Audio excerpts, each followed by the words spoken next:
네, 지금부터는 수급을 통해서 옥석을 가려보겠습니다. 수급 파이터! 김태성 팀장님과 함께하겠습니다. 팀장님 오랜만이에요. 네, 안녕하십니까. 네, 오랜만에 뵀는데 이렇게 네. 시장이 또 그러게 말입니다. 오늘 시장 진짜 왜 이러나 싶은데 일단 먼저 수급 동향부터 먼저 한번 살펴보도록 하겠습니다. 지금 코스피, 코스닥 모두 외국인과 기관은 팔자세고요. 그나마 지금 개인들만이 사주면서 버티고 있어요. 외국인과 기관이 왜 이렇게 팔아대는 거예요? 매력이 없다라는 거죠. 우리 시장 매력 네, 없다예요? 뭐 우리 시장뿐만 아니고 지금 이 비안전 자산에 대해서 계속해서 이제 이 매도 시그널들이 좀 많이 나오고 있는 상황. 그러니까 뭐 뉴스를 통해 봤을 때 호재 뉴스라는 것이 있고 악재 뉴스라는 게 있잖아요. 네. 근데 이제 최근에 한두 달 기준으로 보면 사실 악재 뉴스가 너무 많았다라는. 맞아요. 그리고 그 악재 뉴스를 뒤엎을 만한 호재 뉴스가 딱히 나올 만한 게 없었다라는 것. 그러다 보니까 이제 뭐 개인들도 그렇지만 기관과 외국인들, 사실 이제 개인 투자자들이 계속 매수라는 건요. 이 수익을 보기 위한 것도 있지만 가지고 물타기. 있는 종목들에 대한 물타기 저는 금액이 더 크다라고 생각이 들어요. 그래서 조금 안타까운 지금 수급의 현황이다라고 좀 말씀드릴 수 있을 것 같고, 대신에 어쨌든 시장은요, 급락이 있으면 급등은 오고 그쵸. 또 이제 급등이 있으면 또 급락이 있었던 만큼 일단 개인 투자자분들이 지금 포기하기에는 너무 아쉽다. 네, 이 이야기를 오늘 한번 꼭 드려보고 싶습니다. 네, 지금 포기하기에는 너무 이르다라는 말씀에 좀 힘을 얻으면서 일단 매매 동향부터 한번 살펴보도록 하겠습니다. 현재 외국인과 기관은 코스피에서 러시아 석탄 수입 금지 수혜주 페노션을 특히나 외국인이 많이 담고 있고요. 또 탈원전 정책 수혜주로 대한전선 담고 있고 또 전쟁 재건 관련주, 수소 관련주 이런 테마주로 수급이 들어오고 있습니다. 시장도 힘든데 유난히 오늘따라 이런 테마주로 수급이 그쵸. 더 들어오네요. 그러니까 시장이 힘드니까. 네. 그러니까 시장이 편하다라는 건 뭐죠? 우리가 알고 있는 흔히 말하는 대기업들의 주가가 올라가는 시장. 그런데 이제 우리가 말하는 어려운 시장은 뭐냐면 우리가 흔히 알고 있는 기업들이 올라가지 않고 그동안에 굉장히 변동성이 높았었던 종목군들, 마치 내가 사면 내려갈 것만 같았던 종목군들이 올라가니까 그러니까요. 많은 투자자분들이 둘 중에 하나입니다. 남들은 그 종목으로 수익을 봤다고 하지만 내가 들어가니까 갑자기 밀려서 맞아요. 손실폭이 커지거나, 아, 내가 저 종목 진짜 나중에 한번 매수해야지라고 관심 종목에까지 등록을 해놨는데 매수를 안 하니까 또 올라가거나. 그러니까 이제 시장에서 소외를 받다 보니까 그 어느 때보다도 지금 개인 투자자분들이 조금 힘든 그러한 시장이 아닐까, 저는 이렇게 설명 한번 드리겠습니다. 네, 저희가 지금 외국인과 기관대 파이트 잠시 후 어떤 종목을 우리 김태성 팀장님은 조금 더 매력적으로 바라보실지 알아보도록 하겠고요.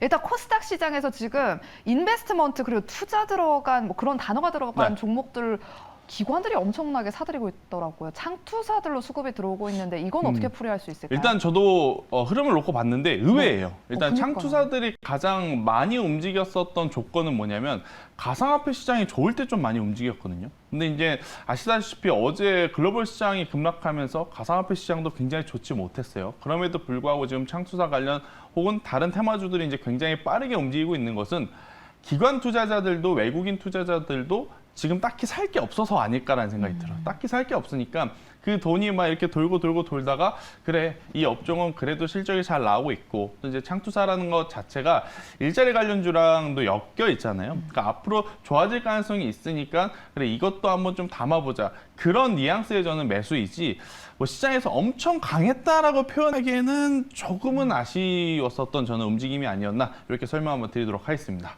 네, 이렇게 김태성 팀장님과 함께 수급 동향 짚어봤고요. 그럼 본격적으로 외국인과 기관의 파이트 시작해 보도록 하겠습니다. 첫 번째 라운드 파이트! 네, 현대건설기계와 진성TC가 만났습니다. 워낙에 종목별 장세가 심하다 보니까 아까 전에 저희가 그만 수급 동향에서 말씀드렸던 오늘도 테마주로 수급이 들어오고 있습니다. 최근에 전쟁이 끝나면 뭐 우크라이나 재건 필요하다. 그런 수혜주로 또 올랐잖아요. 그런 이야기 많죠. 네. 그리고 이제 이 종목군들 이야기하기 전에 제가 추가로 좀 한 가지 코멘트를 드려보자면, 저희가 수급 파이터 시간에 말씀드리는 혹은 언급드리는 종목군들이 여전히 지수 대비해서 굉장히 좋은 모습을 보이고 있다는 이야기를 먼저 드릴게요. 그러니까 지난주 그리고 이번 주 초에 말씀드렸었던 뭐 LS 일렉트릭이라든지 뭐 OCI라든지 이러한 기업들 지수의 변동성이 나왔음에도 불구하고 굉장히 좋은 모습을 보이고 있다는 것을 한 번 더 말씀드려보면서, 저희 코너 종목이 수급 파이터지 않습니까? 그러니까 즉 기관과 외국인이 시장이 좋지 않음에도 지금 사고 있는 종목이다라는 거예요. 그러니까 여러분들이 이 두 종목, 뭐 제가 두 종목 중에 하나를 선택하게 되겠지만 선택받지 않는 종목들도 그냥 허투루 그냥 흘리실 게 아니고 꼭 관심 종목에 설정을 해두시고 흐름을 저는 같이 보는 게 좋다라는 이야기를 오늘 한번 드려보도록 하겠고, 네. 일단 오늘 인프라 관련주죠. 현대건설기계, 진성TEC 뭐 이 두 종목을 제외하더라도 굉장히 많은 기업들이 있습니다. 뭐 중소형주에서는 뭐 DY파워라는 기업도 있을 것 같고요. 또 이제 중대형주 쪽에서는 뭐 두산, 뭐 현대두산인프라코어 이런 기업들이 있을 것 같은데 오늘 이 건설기계 쪽, 건기 쪽 혹은 인프라 쪽의 흐름이 굉장히 좋았어요. 그래서 현대건설기계, 진성TEC 개인 투자자들이 그렇게 막 매력도를 느끼는 섹터는 아닙니다. 워낙 이 움직임 자체가 좋지 않기 때문에. 그런데 많은 투자자분들이 그동안에는 눈여겨보지 않다가 오늘 같을 때 그렇죠. 언제냐면 지수가 좋지 않은데 희한하게 얘네들 오르네. 그럴 때 좀 관심을 갖기 시작하거든요. 그래서 이제 현대건설기가 진성TEC 또 오늘 많은 개인 투자자분들이 어제 뭐 그제까지만 하더라도 관심 없으셨다가 오늘 또 이제 움직이는 것을 보면서 이 종목분들도 한번 체크를 해봐야 되겠구나라고 생각을 하실 것 같아서요. 두 종목을 한번 체크해 보도록 하겠습니다. 네, 과연 현대건설기계와 진성TEC 중에 우리 김태성 팀장님은 어떤 종목에 손을 들어주실지 승자 바로 공개해 주실게요. 네, 진성TEC의 손을 들어주셨습니다. 일단 뭐 현대건설 기계도 좋아요. 그런데 이제 진성TEC를 제가 선택을 한 이유는 매출처에 있다라는 이야기를 드릴게요. 현대건설 기계의 해외 매출 비중은 중국 쪽과 인도 쪽에서 좀 많이 나타나고 있고 진성TEC의 해외 매출은 북미 쪽과 유럽 쪽에서 좀 많이 나타난다라는 이야기를 한번 드려보도록 할게요. 일단 아무래도 오늘 이 인프라 관련주들의 움직임은 지정학적 리스크에 따른 재건 관련 산업에 엮였기 때문에 이제 움직이고 있다. 이렇게 좀 보시면 될 것 같은데 그렇다면 당연히 북미라든지 유럽 쪽에서 지금 지원을 하고 있기 때문에 그와 관련한 부품들, 그와 관련한 제품들이 훨씬 더 많이 팔릴 가능성이 높다 생각이 들고 사실 지금 중국 쪽에서도 이 인프라 관련 제품들의 이 평균 단가 그리고 기술력 자체가 많이 올라와 있는 상황이에요. 예전처럼 우리나라 기업, 우리나라에서 만들어진 제품이라 그래서 계속 선호도가 높은 것이 아니고 중국 자사 제품의 경쟁력도 굉장히 좋아졌기 때문에 중국 시장에서의 경쟁력이 계속 지금 힘들어지고 있는 상황. 그러다 보니까 중국 매출에 조금 치우쳐져 있는 것보다는 북미와 유럽 시장의 매출의 비중을 조금 더 가지고 있는 진성TEC가 더 활발한 그러한 상황이 아닐까라는 생각이 들고요. 그리고 이제 진성TEC를 포함해서 모든 지금 제조업이 가장 중요하게 지금 봐야 되는 것은 그 회사가 만든 제품에 판가가 전이가 되었느냐, 전이가 되지 못했느냐가 가장 중요합니다. 지금 원자재 가격이 정말 안 오른 거 없이 다 올랐습니다. 네. 그렇기 때문에 제조업 같은 경우에는 그 제품을 팔아서 판매 가격을 전이를 시키지 못하면 이제는 팔 때마다 미치는 장사를 할 수밖에 없는 상황이 됩니다. 그래서 이 판가가 전이를 얼마만큼 잘했느냐가 이제 가장 중요한데 진성TEC는 원자재 가격 인상분 판가 전이를 지난해 3분기부터 굉장히 본격적으로 해왔기 때문에 올해 오히려 그에 따른 마진율 증가가 올라올 가능성이 높게 점쳐지고 있다라는 이야기를 한번 드려보면서 뭐 미국의 이 인프라 투자에 대한 이야기까지 나오고 있어서 진성TEC 현재 위치에서 굉장히 관심 있게 보자라는 의견 드려보도록 하겠습니다. 네, 이렇게 첫 번째 모멘텀으로 판가로 전이가 가능하고 또 북미와 유럽 시장의 업황이 긍정적인 종목이다라고 진성TEC의 손을 들어주셨습니다. 그렇다면 목표가 손절가는 어느 정도로 잡아볼까요? 네, 일단 뭐 진성TEC의 차트를 보면 네. 오늘 정말 우리나라 지수가 쉬고 있나? 라고 생각할 정도로 그러니까요. 굉장히 좋죠. 그래서 저는 오늘 위치에서 이제 사는 거 굉장히 좋다라고 생각이 들고 일단 여기서 올라가게 되면 15,000원이라는 가격대에서 매물에 대한 부담이 좀 있을 수는 있어요. 하지만 이제 15,000원 가격대가 돌파하게 되면 17,000원까지의 목표가를 한번 달성을 해볼 가능성이 높지 않나 이렇게 좀 볼 수 있을 것 같고요. 대신에 여기서 밀리게 되면 10,000원이라는 가격대가 굉장히 의미 있을 것 같습니다. 일단 이평선이 이탈이 되는 그리고 박스권 하단이 이탈이 되는 가격이기 때문에 10,000원이라는 가격대가 이탈이 되게 되면 그때는 손절하자라는 의견 드리도록 하겠습니다. 네, 이렇게 진성TEC 목표가는 17,000원 제시해 주셨고요. 손절가는 박스권 하단 이탈선인 10,000원으로 설정해 주셨습니다. 그렇다면 두 번째 라운드로 바로 넘어가 보도록 하겠습니다. 두 번째 라운드, 파이트! 네, 모트렉스와 텔레칩스가 만났습니다. 자율주행 관련 종목이잖아요. 그렇죠. 그러니까 이제 오늘 같은 시장에서는 지수가 좋지 않음에도 불구하고 움직이는 쪽을 볼 수밖에 없습니다. 그러니까 움직이는 쪽이 왜 움직이느냐? 당연히 기관 혹은 외국인이 지금 사고 있기 때문에. 뭐 모트렉스나 텔레칩스를 포함한 자율주행 같은 경우에는 비단 오늘만 오른 것이 아니고 최근에 추세가 굉장히 좋았었거든요. 이제 그 중에서 모트렉스, 텔레칩스 아마 많은 개인 투자자분들에게도 익숙한 기업들입니다. 네. 익숙한 기업들인데 지금 위치에서 더 사도 되는 것일까? 혹은 보유하고 계신 분들은 지금 살짝 물려 있는데 더 가져가도 되는 것일까? 그에 따른 고민을 좀 할 가능성이 높아서요. 모트렉스와 텔레칩스를 한번 이야기 드려보도록 하겠습니다. 네, 우리 친절한 김태성 팀장님께서 우리 시청자분들의 고민을 덜어주시기 위해서 두 번째 라운드를 준비해 주셨습니다. 과연 모트렉스와 텔레칩스 중에서 승자는 누가 될지 바로 공개해 주실게요. 모트렉스네요. 전 네. 사실 애플카 수혜주로 텔레칩스일 줄 알았어요. 일단 뭐 텔레칩스도 굉장히 좋은 기업이에요. 그런데 최근에는 이 기세 싸움이 가장 중요한 것 같아요. 그러니까 어느 기업의 이 투자 심리가 더 활발하게 붙어주느냐가 이제 가장 중요하지 않을까라는 생각이 듭니다. 왜냐하면 기관과 외국인 개인 투자자들이 예전처럼 자금력이 많아서 혹은 시장이 좋아서 혹은 업황이 좋아서 과감하게 지금 시장에 들어오는 것이 아니고 개인은 개인대로 지금 힘들죠. 물려있기 때문에. 또 외국인은 외국인대로 원달러 환율 때문에 우리나라 시장에 과감하게 들어오기엔 또 부담스럽고 또 이제 기관 투자자들은 왜 안 사주는지 모르겠지만 뭐 연일 뭐 강하게 매수를 지금 들어오고 있지 않는 상황. 그러니까 즉 거래 대금이 그렇게 많지 않는 상황 속에서도 올라가는 종목군들은 그에 맞는 이유들이 저는 있다 이렇게 생각이 들어요. 그러니까 모트렉스 같은 경우에는 제가 앞서서 제조업에서는 지금 이 영업 마진율이 굉장히 중요하다라는 이야기를 한번 드렸는데 일단 모트렉스는 판매 가격을 올렸다, 그러니까 판가를 전이했다 이것은 아니지만 원래 만들고 있는 제품 자체가 고부가 가치 제품이에요. 그러니까 다른 제품들보다도 훨씬 더 하나를 팔았을 때 남길 수 있는 이윤이 굉장히 큰 제품들을 만들고 있기 때문에 원자재 가격 상승하는 것이 부담이 될 수는 있어도 실적의 부정적인 요인으로 작용하기에는 아직까지는 굉장히 좀 텀이 많이 남아있다라고 좀 보시면 될 것 같아요. 지금 우리나라 기업들 혹은 미국 기업들도 마찬가지입니다. 이 실적 발표에 따라서 그래도 굉장히 방향성이 크게 달라지죠. 그러니까 실적이 좋으면 올라가고 실적이 나쁘면 굉장히 지금 많이 내려가는. 근데 이제 이 실적에 대한 부담감을 덜 수 있는 이제 모트렉스 같은 경우에는 저는 계속해서 관심 있게 보자라는 이야기를 한번 드려보도록 하겠고 또 이제 자율주행 차량은요. 뭐 자율주행뿐만이 아니고 요새 나오는 이제 대다수의 차량들의 이 디스플레이의 크기들이 점차 커져가고 있다라고 보시면 돼요. 맞아요.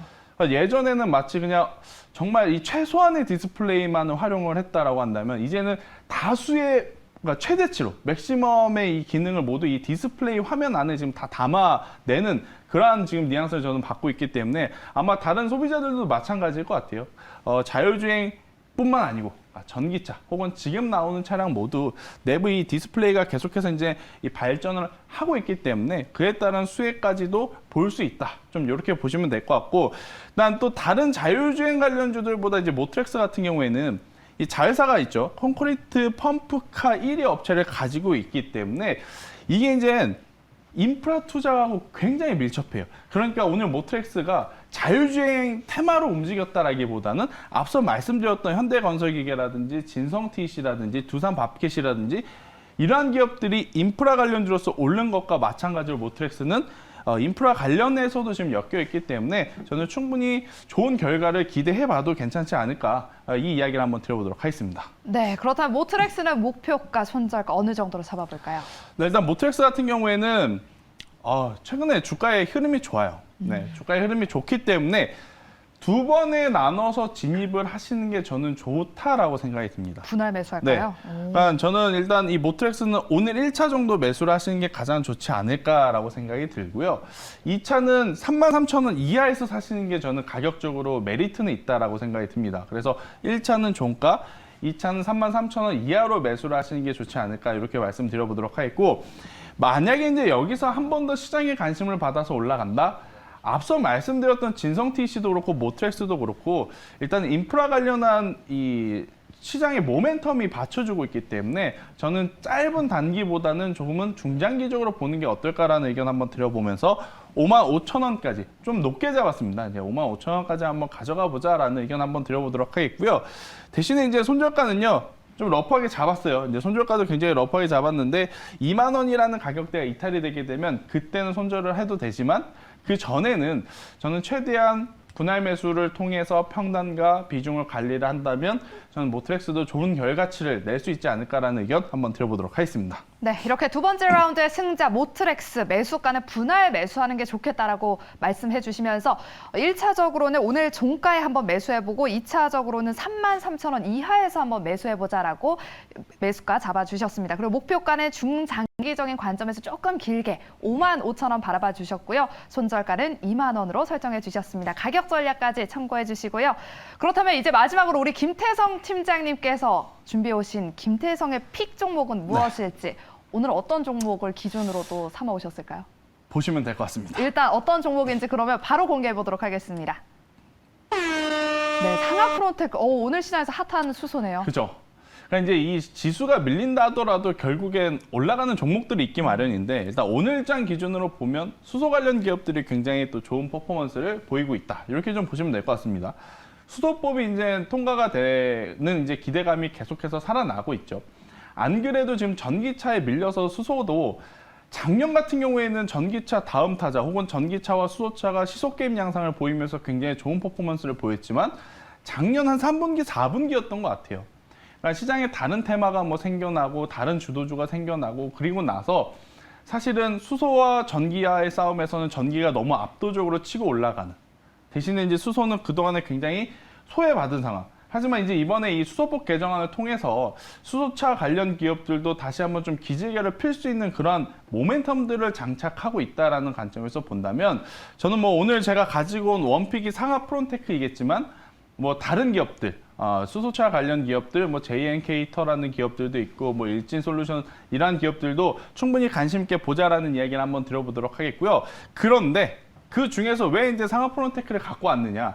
일단 상하프론테크는 하는 일이 굉장히 많아요. 지금 시장에서는 수소차와도 엮여 있지만 전기차하고도 엮여 있고 지금 이제 내부에 이제 어떠한 사업을 하는지 보면 현대조선 인프라코어의 관련 자회사가 엔진 쪽 부품을 납품하고 있는 상황이에요. 그러니까 지금 오늘 제가 계속해서 말씀드리는 공통점이 하나 있죠. 인프라 관련주들이 오늘 가장 강하다. 그러니까 상하프론테크는 오늘 수소 때문에 올랐지만 그 안에 이제 자세한 내용을 보면 인프라 투자하고도 연관이 있다라고 좀 보시면 될 것 같아요. 그래서 다른 종목군들보다도 조금은 탄탄한 모멘텀을 가지고 있기 때문에 상하프론테크는 저는 현재 위치에서 그러니까 단기적인 트레이딩을 노리시는 분들 지금 수소 계속 보고 계실 거예요. 네. 아무래도 이제 오늘 거래량이 붙었고 오늘 올랐기 때문에 그래서 근데 이제 단기적이라기보다는 중장기적으로 봐도 굉장히 매력적이다라는 의견을 오늘 한번 드려보도록 하겠습니다. 네, 그렇다면 상하프론테크 중장기적으로 가져가봐도 괜찮겠다라고 말씀해 주셨잖아요. 근데 오늘 시장에서 또 핫한 게 수소이다 보니까 네. 단기적으로 가져가봐도 괜찮지 않을까 싶은데 어떻게 목표가, 손절가 어느 정도로 잡아볼까요? 사실 그동안에 너무 많이 소외받았어요. 그렇죠. 그런데 이제 문제는 뭐냐면 지금 사는 사람들은 절대 문제가 안 됩니다. 조금만 올라가도 수익이 발생이 되니까. 근데 이제 이러한 종목군들의 문제, 그러니까 이러한 종목군들이라는 건 뭐냐면 한번 시장에서 엄청난 주도주 역할을 했다가 치고 가지 못하고 3개월 혹은 6개월 혹은 10개월 동안 가격도 빠지지 않고 옆으로 행보하는 기업들.